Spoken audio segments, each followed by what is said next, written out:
Okay, so in the book, I love how Mona Delahook talks about how when we're two people coming together, we're not just two people coming together. We are two nervous systems coming together, right? State of this platform and the state of this platform. What's going on with these two and what's going to happen when they start interacting? She gives us this strategy to use, like for adults, when you witness a behavior, this is what you can do, okay? So just first listed out, you check yourself by observing your own pathway. Am I on the green, the red, or the blue? Check your child by observing his or her pathway. And then you proceed with strategies personalized to your child by compassionately working from the bottom up, that's like co-regulating, to the top-down strategies. Like once a child is back in the green, then you can do some more problem solving, offer them a challenge, ask them to do something, that sort of thing. And she gives us this nice love acronym to guide us. I'm going to look a little more specifically at each one of these here. So first, check yourself. This is where I'm going to talk about the parent, because I know what it's like to be a parent. It is so hard. And each one of us, we have these brains in our heads that we've been carrying around since we were children, right? Our brains are our prediction machines, which have taken in all of these things that we've experienced and cataloged it. Safe, neutral, threat. And then how do I respond to what is happening to me based on what has been cataloged? Like, how was I parented? What did my parents do when I was screaming? Did I have this scary response to it? Sometimes our own children will trigger our own response to what we felt when we were parented. Like when I was yelling and screaming, my mom and dad shut me in my room. I'm just giving an example. My parents didn't do that to me, I don't think, but and then I start to feel this shutdown, like not okay, not safe.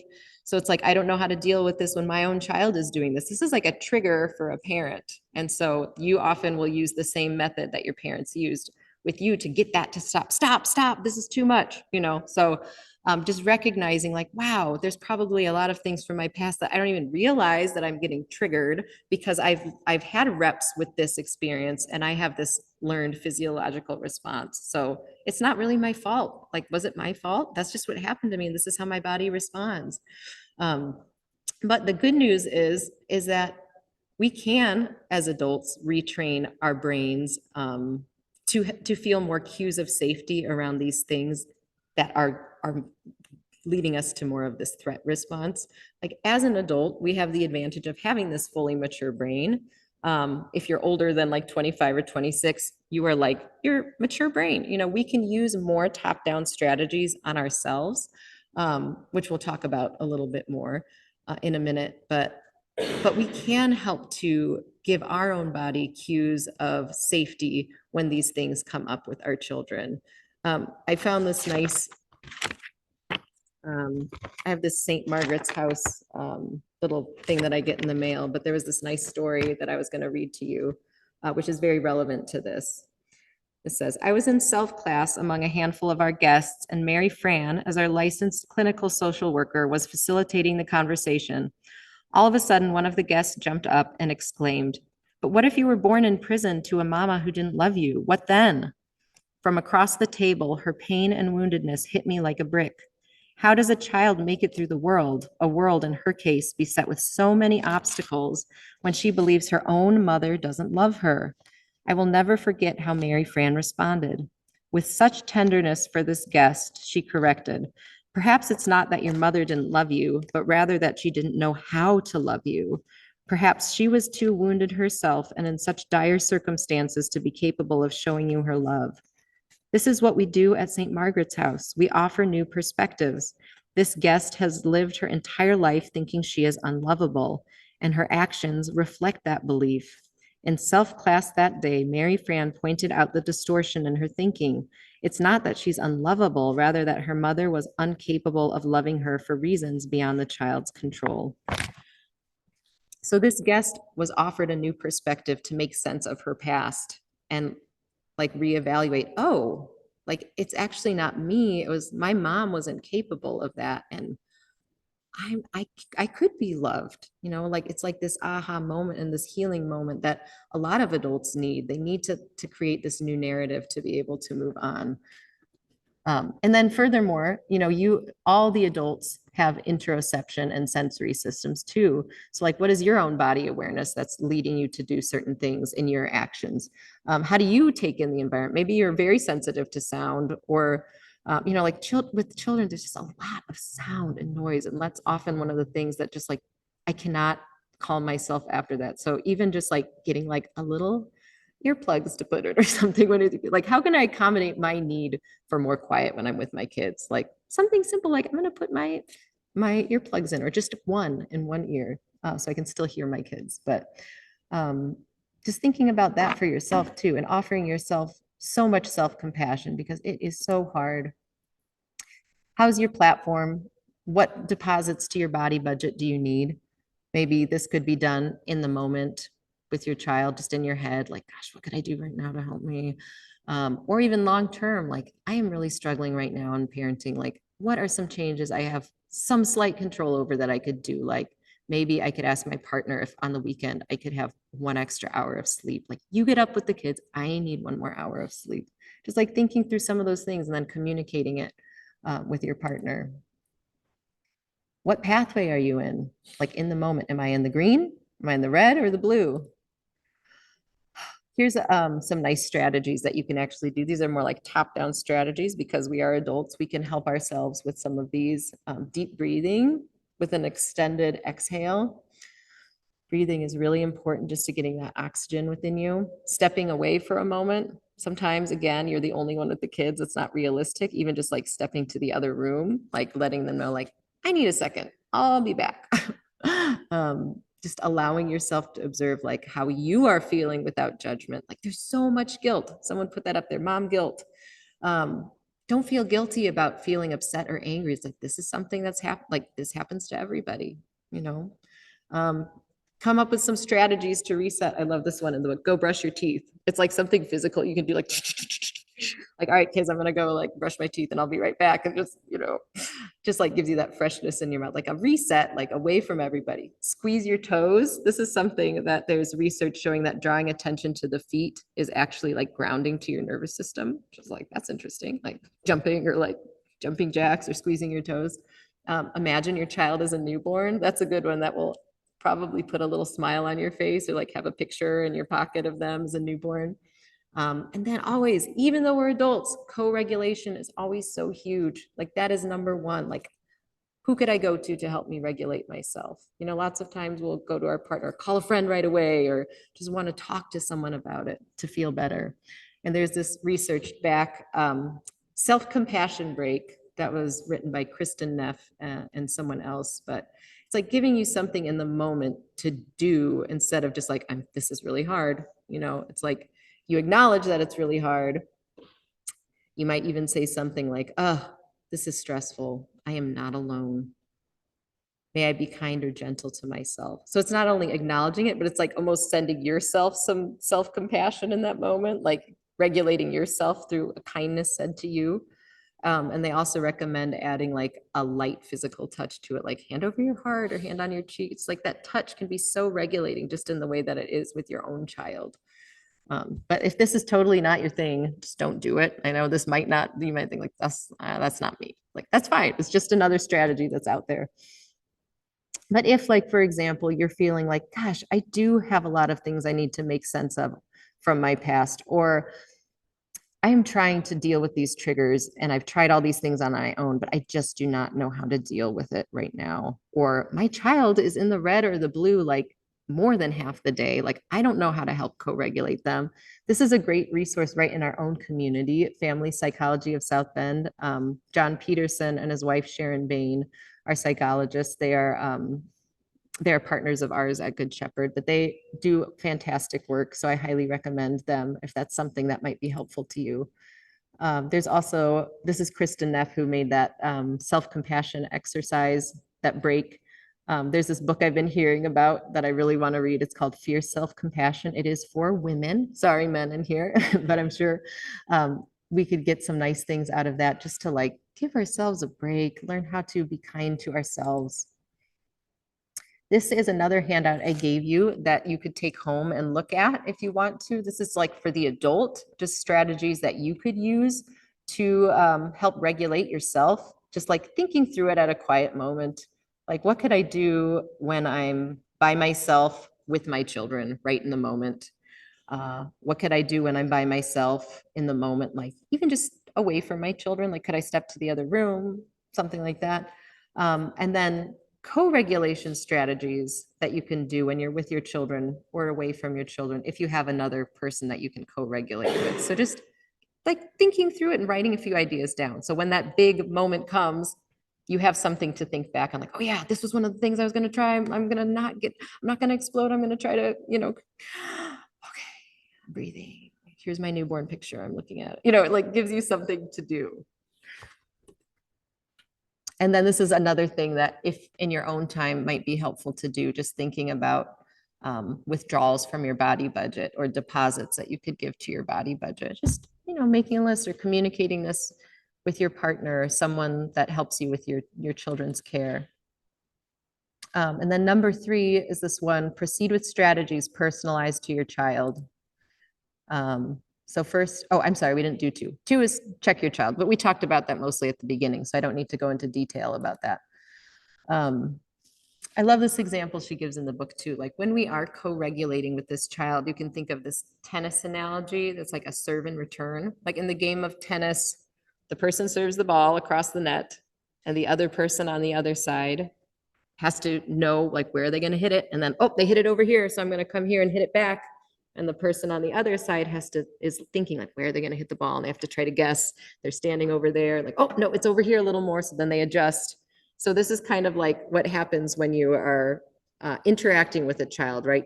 The child gives you a serve. What did they serve to you? Like, how am I going to react? Like if they serve something to you, how can I react to help bring it back to the green instead of escalating it more into red or blue? So like I say this thing to my child, they respond with a yell. That didn't work. Let me try this. Let me rub their shoulder. Oh, they didn't like that either. So it's like this back and forth where it's in real time. It's so hard. You just have to try to guess like what could help them. Like I'm going to try this. Oh, got it wrong. Let me try again. Oh, got it wrong again. And then, hopefully once the back and forth feels safe and nurturing, that's when you've achieved co-regulation. Okay. And just acknowledging we're not always going to get it right. Some days it might feel like, ooh, this is working. And other days it might be like, I have no idea what is going to help my child, but I'm trying. So you just offer these cues of safety that are specific to your child's nervous system, and it's delivered through your relationship with them. So here's the love acronym. So first, you look at your child with soft eyes. Body language is so important. We always forget that. If you find yourself storming towards your child like this, like just like, like try to like get your face back, like just smile, soft eyes. Okay, here I go. It helps you to calm down a little bit, but it also broadcasts that message of acceptance and warmth and affection. Because if your child sees you storming up at them, that's all they need to know to shut down. They're not going to listen to anything you say, right? It's like, what do we actually want to do? We want them to learn, broadcast that affection and warmth to them. Observe without judgment. So again, instead of seeing these behaviors as good or bad, we try to understand them as, this is just an outward manifestation of my child's platform. Like they're feeling vulnerable right now, or they're feeling safe and okay. And their body language is huge for you too. Like, what is their face doing? What are their gestures doing? And just noticing without judgment, it helps us as parents to feel less self-judgment for ourselves and self-blame for what we've done to contribute to whatever is going on. I always tell parents, try not to take it personally. This is the hardest thing as a parent. Don't take it personally. Your child is just struggling, and you're their safe person where they can act out all the things that they're feeling. So don't take it personally. We're all doing the best we can with the information and the bodies we have, child and adult, right? V is validate your child's experience when you witness struggles. So again, that simple piece that we often miss is just simply, I'm going to acknowledge your feelings and your emotions. Like, yeah, this is really hard. This is really hard right now.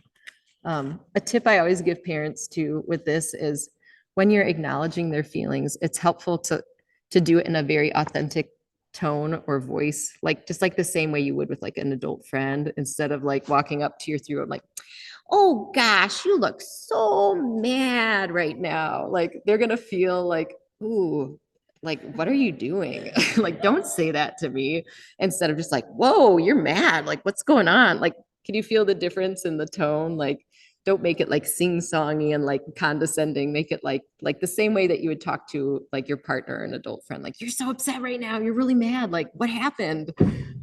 So that could be helpful in making it more effective. E, experience safety together. So once you get to the green, if you can get to the green, you share your green pathway with your child.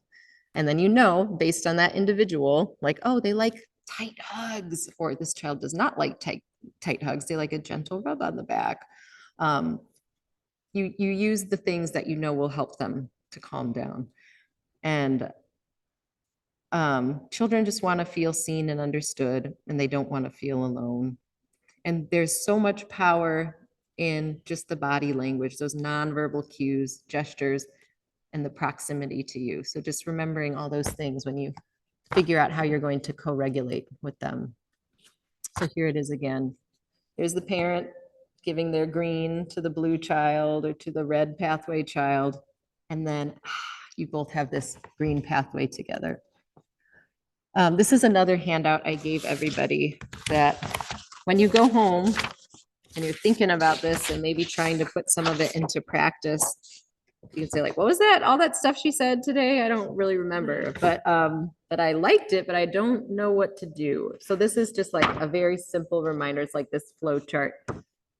Your child does this behavior, and then what do I do? Okay, first check yourself. What pathway am I on? And this is helpful too. I put this here. If you are stuck in the red or the blue pathway and you just cannot get to that green pathway, it is okay to not deal with the thing in that moment. Like, I think as parents, we think like, I need to solve this right away or else they're not going to learn anything from it. They're just, I'm just letting them get away with it. Well, actually, it's probably better if you wait when you're calm and they're calm, unless there's like something like there's physical stuff going on. You need to like separate them, like separate your children so everyone's safe, but say, you know what, we're going to talk about this later because this is not a good time for me to talk. I need to calm down. Just even saying it like that, and then do other things until you can talk about it. Or if you are stuck in the red pathway or the blue pathway and you do end up responding to your child with more of like cues of threat, later the repair is what's so important. Like going to them later, like it's bedtime, you're tucking them in, like, oh, earlier today in the kitchen when I yelled, yeah, I don't feel good about that. I should not have said that to you like that. And I'm really sorry. It could be something as simple as that. You don't need to like drag it out, but just acknowledging it, like a heartfelt apology. Like for children, this is such good modeling too, coming from the adult. Like anyone who makes a mistake can repair later, and that helps repair the relationship. It is so good. So parents, take advantage of that, because we do respond to our child with cues of threat often, but that is the powerful thing that you can do afterward. Okay. And then what we talked about too, like once the adult is in the green pathway, you can then check your child. Where are they? If they're on the green pathway, great. Challenge them a little bit, have some fun with them, enjoy some social connection, joy, learning. You can try to do problem solving together with them, scaffold a little bit. But if they're in that red or that blue pathway, that's where that love acronym can be really helpful. So you can go through that, like the soft eyes, observe without judgment, validate, and then experience safety together. That's just a little reminder of those. That's the other handout I had. I think I just have all the handouts here at the end. Oh, this is one more that I want to send you home with. I don't think, let's see what time it is. Yeah, we're a little over.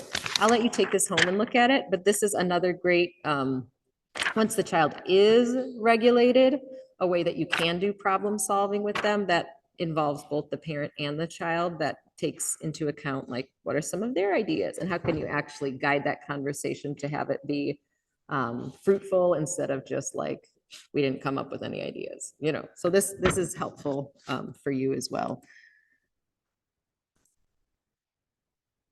So yeah, just again referring back to what we talked about at the beginning, like with all this information, How can we as parents adjust our attitude and our approach to children who are in the process of developing emotional skills? Like we kind of feel the same way about physical skills and emotional skills now. Like how can we scaffold? How can we help them? Just using this new lens that Mona Delahook gives us. This is again that little checklist of like, how do we actually teach emotional regulation? Okay, so I think that is it for today. I'm going to stop this recording here.